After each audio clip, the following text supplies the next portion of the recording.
আমার কোনো বন্ধু নেই যার কাছে আমি নিজেকে ভেঙে চুরে খুচরো পয়সার মতো জমা রাখতে পারি, যে আমাকে যত্ন করে সঞ্চয় করবে, প্রয়োজনে ফিরিয়ে দেবে একটা একটা আঁধুল। সত্যি বলতে আমার কোনো বন্ধু নেই। বন্ধু বলতে জেনেছি যাদের, তারা কেবল পথ চলতে সঙ্গী ছিল। দূরের পথে ট্রেনে যেমন থাকে, পাশের সিটে গল্প হয়, আড্ডা হয়, দুবেলা চায়ের দাম মেটাতে আমি দিচ্ছি যুদ্ধ হয়।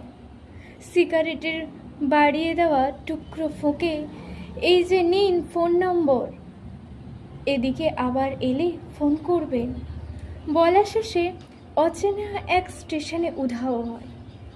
এই যে আমি পথ হাঁটছি, রোজ ঘাড়ছি বুকের ভেতর কষ্ট ক্লেদ।